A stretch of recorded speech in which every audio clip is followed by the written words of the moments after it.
దేవుని పరిశుద్ధ నామమునకు మహిమ కలుగును గాక. ఈ ఉదయకాల సమయంలో మన ధ్యాన పఠనము సమూయేలు మొదటి గ్రంథము 21వ అధ్యాయము 9వ వచనము చదువుకుందాము. యాజకుడు, ఏలా లోయలో నీవు చంపిన గొల్యాతు అను ఫిలిస్తీని ఖడ్గం ఉన్నది. అదిగో బట్టతో చుట్టబడి ఏఫోదు వెనుక ఉన్నది. అది తప్ప ఇక్కడ మరి ఏ ఖడ్గమును లేదు. దాన్ని తీసుకొనుటకు నీకిష్టమైన ఎడల తీసుకొనుమనగా దావీదు, దానికి సమమైనదొకటి లేదు, నాకిమ్మనెను. ఇక్కడ మనము సందర్భాన్ని ఒకసారి జ్ఞాపకం చేసుకున్నట్లయితే ఇక్కడ సందర్భంలో ఎవరున్నారు అంటే యాజకుడైన అహీమెలెకు దావీదు మధ్యలో జరుగుతున్నటువంటి సంభాషణను మనం చూస్తున్నాము. ఇక్కడ ఖడ్గమును గురించినటువంటి ప్రస్తావన మనం చూస్తున్నాము. దావీదు అహీమెలెకును, మరి ఏమైనా ఆయుధం ఉన్నదా మీ దగ్గర అని అడిగినప్పుడు యాజకుడైన అహీమెలెకు తెలియజేస్తున్న విషయం ఏమిటి అంటే, ఒకప్పుడు ఏలా లోయలో నీవు ఫిలిస్తీయుడైన గొల్యాతును చంపావు కదా, అతని ఖడ్గము ఇక్కడ ఉన్నది. అది మరి బట్టతో చుట్టబడి ఎఫోదు వెనుక భద్రపరచబడి ఉన్నది, అది నువ్వు తీసుకో అన్నాడు. అన్నప్పుడు దావీదు మాట మనం చూసినట్లయితే ఎంతో మరి చక్కటి మాట అన్నాడు. ఏమన్నాడంటే, ఆ ఖడ్గానికి సమానమైనటువంటిది, ఆ ఖడ్గానికి సాటి లేనటువంటిది ఏమీ లేదు, ఇంకొక ఖడ్గమే లేదు. అంటే ఈ ఖడ్గము అంతా మరి బలమైనటువంటిది, గొప్ప ఖడ్గము, నాకు ఇమ్మని, నాకు ఇవ్వవా అని అడిగాడు. ఇక్కడ ఎందుకు దావీదుకు ఆ ఖడ్గం అవసరమైంది? ఒకప్పుడేమో అదే ఖడ్గముతో గొల్యాతు ఇశ్రాయేలీలను భయపెట్టాడు. అదే ఖడ్గము పట్టుకొన్నవాడై, అదే ఖడ్గమును ధరించిన వాడై 40 రోజులు ఇశ్రాయేలీలను గడగడలాడించాడు, వారిని ఎదిరించాడు, వారిని మరి భయపెట్టాడు, తర్వాత వారి మీద సవాళ్లు విసిరాడు. మరి అలాంటి గొల్యాతును దావీదు కేవలం దేవుని అందున్నటువంటి సంపూర్ణ విశ్వాసంతో ఒక 5 రాళ్లను తీసుకొచ్చి అందులో ఒక్క రాయితో మరి అతన్ని పడగొట్టాడు. అదే ఖడ్గంతో, ఏ ఖడ్గంతో సవాలు విసిరాడు, ఏ ఖడ్గంతో వారికి గజగజలాడించాడు, ఏ ఖడ్గంతో వారు మరి భయపడ్డారు, అదే ఖడ్గంతో గొల్యాతును చంపివేశాడు. మరి ఇప్పుడు ఆ ఖడ్గమే నాకు కావాలి అంటున్నాడు.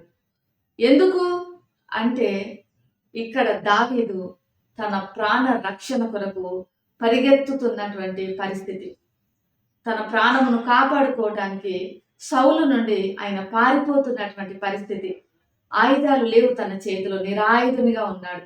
మరి అలాంటి పరిస్థితులలో శత్రువు యొక్క, ఏ శత్రువును ఆ ఖడ్గంతో చంపాడు, ఏ శత్రువు ఆ ఖడ్గంను ధరించుకొని మరి ఇశ్రాయేలీలను బెదిరించాడు, గజగజలాడించాడు, భయపెట్టాడు, అదే ఖడ్గము ఈయన తీసుకుంటున్నాడు.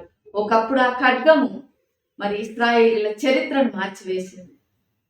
ఇదే ఖడ్గమును దావీదు ఇప్పుడు తీసుకుంటున్నాడు. ఈ ఖడ్గము దేనికి సాదృశ్యంగా ఉంది అంటే వ్యతిరేకతకు సాదృశ్యంగా ఉంది. అలానే ఇశ్రాయేలీలు భయపడుటకు సాదృశ్యంగా ఉంది. వాళ్ళ పరిస్థితులను తారుమారు చేసినటువంటి పరిస్థితి. సౌలు లాంటి రాజే భయపడిపోయిన పరిస్థితి వారి యొక్క మరి బెదిరింపులను చూసి. కానీ ఇప్పుడు దేవుడు పరిస్థితిని మార్చివేశాడు. ఎప్పుడైతే మన పరిస్థితులను మనం దేవునికి అప్పగిస్తాం, ఆ పరిస్థితులను దేవుడు తారుమారు చేయగలడు. ఒకప్పుడు దావీదు మరి ఎంతో విజయ వీరునిగా నిలబడినటువంటి వాడు, గాన ప్రతిగానములు స్త్రీల చేత చేయబడినటువంటి వాడు. కానీ ఇప్పుడు నిరాదయునిగా నిలబడినాడు, శత్రువు యొక్క ఖడ్గాన్ని తీసుకుంటున్నాడు. మరి ఈ పరిస్థితులలో మరి మనం ఏం అర్థం చేసుకోగలము? ఖడ్గము దేనికి సాదృశ్యంగా ఉన్నది అంటే వ్యతిరేకతకు లేదా మరి హింసలకు, బాధలకు అది సాదృశ్యంగా ఉన్నది. కానీ ఇప్పుడు దావీదు చేతిలోనికి అది వచ్చి ఉన్నది. ఎందుకు అంటే దావీదుకు ఒక రక్షణగా, ప్రాణ రక్షణగా అది మార్చబడింది. అలానే యేసు క్రీస్తుల వారి యొక్క శిలువ అవమానమునకు, మరణానికి సాదృశ్యంగా ఉన్నప్పటికీ ఎప్పుడైతే యేసు క్రీస్తుల వారు శిలువపై మరణించి తిరిగి లేచాడో ఆ శిలువే మనకు రక్షణగా, ఆ శిలువనే మనకు నిరీక్షణగా ఇప్పుడు మారిపోయింది. అంటే దేవుడు ఏ పరిస్థితినైనా కూడా మనకు అనుకూలంగా మార్చగలడు. ఎప్పుడంటే మనం ఆయన యందు సంపూర్ణ విశ్వాసము కనపరిచినప్పుడు, ఆయనను మనం విశ్వాసంతో వెంబడించినప్పుడు. మరి ఇక్కడ దావీదు కూడా దేవుని యందు విశ్వాసం ఉంచాడు, దేవునికి విధేయత చూపాడు, దేవునికి హృదయానుసారునిగా మారిపోయినాడు. మన జీవితాలలో కూడా ఏ కష్టం ఉన్నప్పటికీ, ఏ వ్యతిరేకతను ఎదుర్కొంటున్నప్పటికీ, ఎలాంటి భయాందోళనలకు మనం గురవుతున్నప్పటికీ, దేవుడు గతంలో చేసినటువంటి ఆ మేళ్లను, ఉపకారములను మనము తలపోసుకున్నప్పుడు మనకి ఎంతో నిరీక్షణ కలుగుతుంటది, ఎంతో బలం అనేది వస్తుంటది, ఎంతో ధైర్యం అనేది మనం పొందుకుంటాము. కాబట్టి ప్రియమైనటువంటి వారలారా, ఇప్పుడే మనము ఖడ్గము దేవుని వాక్యానికి సాదృశ్యంగా ఉన్నది. కాబట్టి ఇక్కడ దావీదు ఒక మాట అన్నాడు, దీనికి సమమైనది ఒక్కటి కూడా లేదు అని. అది ఇశ్రాయేలుల చరిత్రను మార్చినటువంటిది. కానీ మన జీవితాలలో యేసుక్రీస్తుల వారు ఇచ్చినటువంటి వాక్యమే ఖడ్గంగా ఉన్నది. మనం కూడా ఆత్మ ఖడ్గంను అనగా వాక్యమును ధరించుకున్న వారమై జీవించాలి. ఆ వాక్యానికి సాటి అయినటువంటిది ఏమీ లేదు.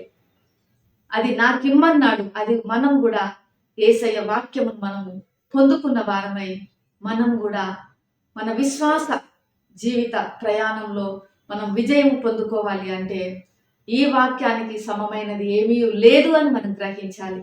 ఈ వాక్యమే మనల్ని నడిపిస్తుంది, ఈ వాక్యమే మనకు జీవాన్ని ఇస్తుంది, ఈ వాక్యమే మనకు నెమ్మదినిస్తుంది, ఈ వాక్యం మనకు విశ్రాంతినిస్తుంది, ఈ వాక్యం మనకు విమోచననిస్తుంది, ఈ వాక్యం మనకు స్వస్థతనిస్తుంది. కాబట్టి నాకిమ్మనేను అని దావీదు అన్నట్టుగా ఈ వాక్యాన్ని మనం హత్తుకున్న వారమై, ఈ వాక్యాన్ని దివారాత్రులు ధ్యానించిన వారమై మనం జీవించాలి. ఈ వాక్యం ఎవరో కారు, యేసుక్రీస్తుల వారే వాక్యమై ఉన్నారు. మరి యేసుక్రీస్తుల వారిని ఇంకా అంగీకరించని వారు ఉన్నట్లయితే, ఆయనను రక్షకునిగా అంగీకరించినట్లయితే ఆయన జీవితాలను మార్చివేయగలిగిన శక్తివంతుడుగా ఉన్నాడు. ఆ ఖడ్గము అక్కడ వారి చరిత్రను మార్చినట్లయితే మార్చి ఉన్నది కాబట్టి ఇక్కడ అది ఏ రీతిగా మార్చిందో అలానే యేసుక్రీస్తుల వారు వాక్యమై ఉన్నారు. మనం ఆయనను అంగీకరించినప్పుడు మన జీవితాలను మార్చివేయగలిగిన శక్తిమంతుడుగా ఉన్నాడు. కాబట్టి ప్రియమైనటువంటి వారలారా, వాక్యమైన యేసుక్రీస్తును మనం అంగీకరించుదాము, ఆయనను కలిగి మనం జీవించుదాము. ప్రేమ నమ్మకం గల పరలోకపు తండ్రి, పరిశుద్ధుడానికి వందనాలు చెల్లిస్తున్నాము. ఈ ఉదయకాల సమయంలో ప్రభువా, వాక్యమై ఉన్న యేసయ్య, నిన్ను అంగీకరించని బిడ్డలు ఇంకా ఎవరైనా ఉన్నట్లయితే వారు నిన్ను అంగీకరించుటకు ప్రభువా, నీ మార్గంలో సాగిపోవుటకు, నీ శక్తిని పొందుకొనుటకు, విశ్వాసంలో జీవించుటకు సహాయం చేయండి. నీ వాక్యమే జీవంనిస్తుంది, నీ వాక్యము స్వస్థతనిస్తుంది, నీ వాక్యము రక్షణనిస్తుంది. కాబట్టి నీ వాక్యమును అంగీకరించిన వారుగా, నిన్ను స్వీకరించిన వారుగా వారి హృదయాలను మీరు మార్చమని యేసు నామములో ప్రార్థిస్తున్నాను తండ్రి. ఆమేన్.